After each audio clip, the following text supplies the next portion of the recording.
Welcome to my channel. तो आज के वीडियो में हम लोग पढ़ने वाले हैं क्लास 9th एनसीईआरटी साइंस का चैप्टर नंबर 8 का, जो आप लोग के एग्जाम्पलर दिए गए हैं। यानी आप लोग इसको जाकर डाउनलोड भी कर सकते हैं। ncrt.in पे जाएंगे, वेबसाइट पे गूगल में सर्च करेंगे तो ये क्वेश्चन आपके सामने खुल के आ जाएगा, तो इसको वहाँ से भी आप प्रैक्टिस कर सकते हैं। तो चलिए अपनी वीडियो को स्टार्ट करते हैं और लास्ट में आप लोग कमेंट करके बताइएगा कि जो गति है यानी मोशन में आपके कितने क्वेश्चन सही हो रहे हैं। तो आज का पहला क्वेश्चन पूछा गया है यहाँ पे कि कोई कण त्रिज्या आर के, बहुत ध्यान से इसको सुनिएगा और पेपर पेन लेके बैठिए, इसको सॉल्व करके बताइए, कमेंट जरूर कीजिएगा इसका आंसर। तो कोई कण त्रिज्या आर के वृत्ताकार पथ पे, जैसे कि ये वृत्ताकार पथ पे गमन कर रहा है अर्धवृत्त पूरा करने में, यानी ये पूरा वृत्त है, अर्धवृत्त पूरा करने के पश्चात इसका विस्थापन क्या होगा। तो एक होता है, आप लोग पढ़े होंगे, दूरी, और एक होता है विस्थापन। विस्थापन वह दूरी है जो दो बिंदुओं की बहुत न्यूनतम दूरी को हम विस्थापन कहते हैं। जैसे कि यहाँ पे आप देख सकते हैं इस तरह से है, किसी को ए बी सी डी, बहुत ध्यान से समझिएगा, इसको समझ लेंगे तो विस्थापन और दूरी दोनों समझ में आ जाएगा।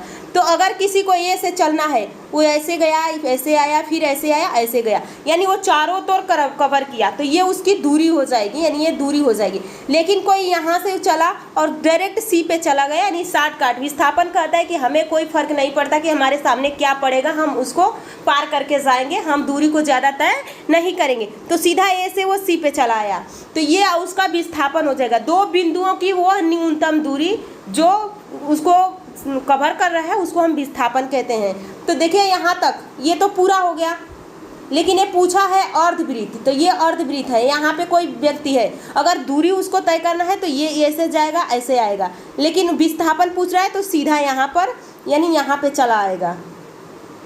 देखिए यहाँ पे सीधा ऐसे आएगा और यहाँ से यहाँ चला आएगा, यानी ए से बी के पास। अगर उसको जाना है, अगर दूरी पूछे तो दूरी पूरा ऐसे कवर करेगा, लेकिन विस्थापन यही हो जाएगा, यानी यही बीच की दूरी। यहाँ पे आप लोग को देखते हैं कि ये आर होता है और ये भी आर होता है, तो यानी यहाँ पे आर कितना हो जाएगा, 2r हो जाएगा। तो यहाँ पे सही आंसर हो जाएगा 2r हो जाएगा। अगला क्वेश्चन देखिए, अगला क्वेश्चन क्या पूछा गया है। यहाँ पे पूछा गया है कि बताइए एक पिंड वेग u से ऊर्ध्वाधर ऊपर की ओर फेंकी जाती है, यानी कोई वस्तु है यहाँ से ऊपर की ओर फेंकी जाती है, इससे ऊपर उठने की अधिकतम ऊंचाई यानी यच पूछा गया है यहाँ पे। तो एक फार्मूला होता है, यानी न्यूटन के 3 रूल पढ़े होंगे आप लोग, तो आप इसमें का दूसरा होता है यच बराबर, यहाँ पे आप देख सकते हैं, यहाँ पे इस फार्मूले पे इसको सॉल्व करना है। भी यानी अधिकतम जाके भी का मान 0 हो जाएगा, तो यहाँ पे 0 रख देंगे। उसके बाद u बराबर 2gh, यहाँ पे h का मान पूछा है तो h बराबर u²/2g हो जाएगा। देखिए किस ऑप्शन में दिया है, तो यहाँ पे ऑप्शन बी सही हो जाएगा। अगला क्वेश्चन देखिए, अगला क्वेश्चन पूछा गया है कि किसी गतिमान पिंड के लिए विस्थापन दूरी के आंगिक अनुपात क्या होते हैं, यानी विस्थापन और दूरी में क्या संबंध है। तो ध्यान दीजिए, विस्थापन हमेशा दूरी से छोटा होगा या बराबर होगा, कभी विस्थापन दूरी से बड़ा नहीं होता है, या तो छोटा होगा।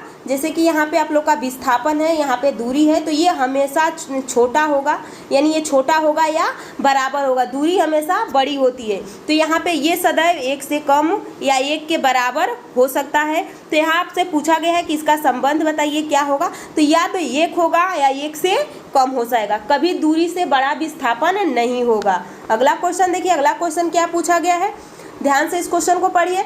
पूछा गया है कि यदि किसी पिंड को विस्थापन समय वेग के अनुक्रमानुपाती है तो वह वस्तु गमन करती है। तो यहाँ पे एक फार्मूला आप लगा सकते हैं, यहाँ पे होता है यस बराबर ut + 1/2at²।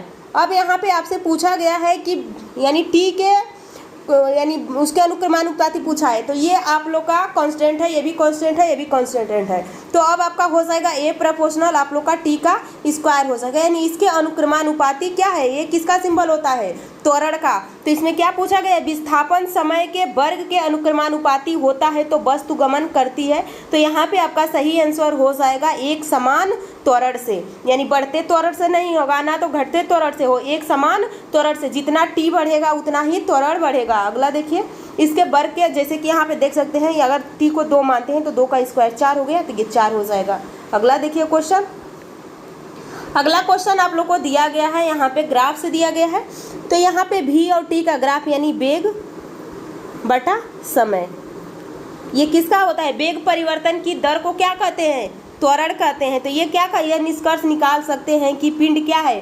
तो यहाँ पे टाइम के साथ ये वेग यानी ये भी बढ़ रहा है, ऊपर नहीं जा रहा है पर इधर टाइम के सापेक्ष बढ़ रहा है। तो इसमें क्या हो, एक समान गति कर रहा है, विराम में है, क्या वस्तु विराम में नहीं है, क्योंकि टाइम बढ़ रहा है तो उसका वेग मतलब वो भी बढ़ रहा है। असमान गति कर रहा है, असमान गति का होता तो यहाँ पे इस तरह से हो जाता। अगला देखिए, एक समान त्वरण से गति कर रहा है, तो एक समान त्वरण का मतलब हो जाता कि ये सीधा ऐसे कर रहा है, लेकिन ये इस तरह से गया हुआ है। तो यहाँ पे सही हो जाएगा एक समान गति कर रहा है, ऑप्शन ए सही हो जाएगा। अगला क्वेश्चन देखिए, अगला क्वेश्चन क्या पूछा गया है, देखिए यहाँ पे ध्यान से इस क्वेश्चन को पढ़िए। मान लीजिए कोई लड़का 10 मीटर पर सेकेंड के नियत चाल से चल रहा है और मेरी गो राउंड झूले में पर सवारी करने में आनंद ले रहा है। तो इससे ज्ञात होता है कि वह लड़का किस में है? विराम में, वो घूम रहा है तो विराम में तो है नहीं।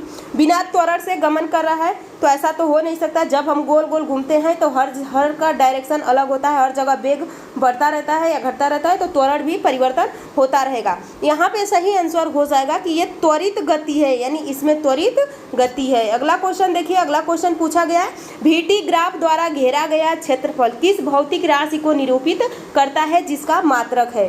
तो यहाँ पे आपसे पूछा गया है v × t, यानी वेग गुणे समय क्या हो जाएगा? यहाँ पे आपका विस्थापन होगा, यानी विस्थापन बराबर वेग गुणे समय हो जाता है। आपने फार्मूला पढ़े होंगे कि वेग परिवर्तन की दर को हम क्या कहते हैं? त्वरण कहते हैं। वेग का फार्मूला आप पढ़े होंगे, वेग बराबर क्या हो जाता है?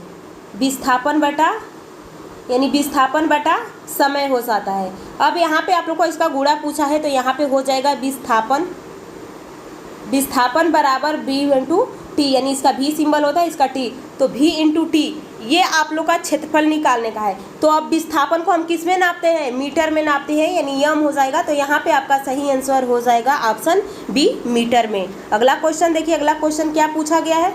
अगला क्वेश्चन भी ग्राफ से दिया गया है। तो यहाँ पे देखिए पूछा गया है, यहाँ पे 4 कारें हैं, A, B, C और D है। यह दूरी है, समय है, तो दूरी बटा समय किसका होता है? चाल बराबर दूरी बटा समय, तो ये चाल बताएगा। तो अब यहाँ पे देखिए, कार A की चाल कार D से अधिक है। देख यहाँ पे ध्यान दीजिएगा, B इतना समय में इतना ही चला, लेकिन D कम समय में इतना चल दिया, इतना दूरी तय कर दिया है। C सबसे ज़्यादा, यानी C सबसे तेज होगा, फिर D होगा, फिर A होगा, फिर B होगा। तो यहाँ पे देखिए, कार A की चाल D से अधिक है, कार A की चाल क्या है? यहाँ पे D से अधिक दिखाई दे रही है, गलत है।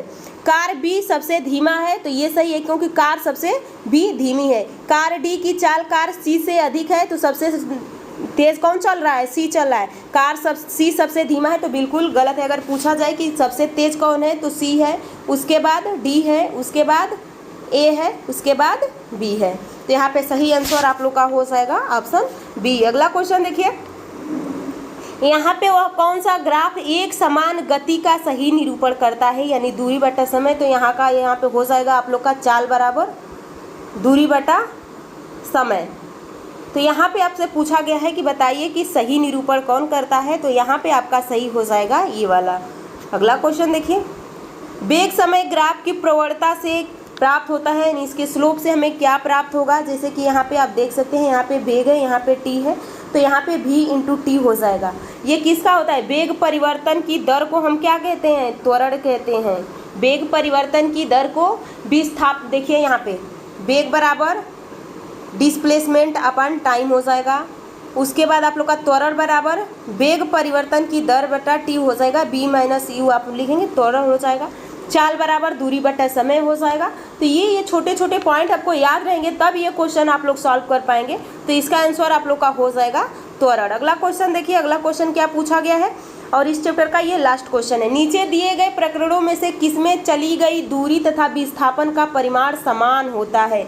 अब इसमें से बताना है कि ये बताइए कि किसमें दूरी और विस्थापन दोनों बराबर ही रहेगा। अब ये बताइए, कोई ये रास्ता है, बिल्कुल सीधा रास्ता पे आपको जाना है। तो आप अगर दूरी भी तय करेंगे तो सीधा ही जाएंगे और विस्थापन भी तय करेंगे तो सीधा ही जाएंगे। क्या अगर विस्थापन इस तरह से जाएंगे तब तो ये दूरी से भी बड़ा हो जाएगा। और आपको पता होना चाहिए कि दूरी कभी विस्थापन कभी दूरी से बड़ा नहीं होता है। तो यहाँ पे सही आंसर हो जाएगा आप लोग, जैसे ये सड़क है इस पे जाना है तो इस पे विस्थापन और दूरी दोनों समान होगा, तो यहाँ पे सही हो जाएगा एक कार सीधी सड़क पर गमन कर रही है, तो ऑप्शन ए सही हो जाएगा। उम्मीद करती हूँ कि इसमें जितने क्वेश्चन दिए हैं वो सारे क्वेश्चन आपको समझ में आए होंगे। अगर कोई क्वेश्चन आपको इसमें समझ में नहीं आया है तो उसको कमेंट कीजिएगा, क्योंकि आपको कंसेप्ट क्लियर होना चाहिए, ना कि क्वेश्चन रटना है। अगर कंसेप्ट क्लियर है तो कैसा भी क्वेश्चन आएगा तो उसको सॉल्व कर लेंगे। इतना किसी का माइंड तेज नहीं है कि सारा क्वेश्चन को रट ले।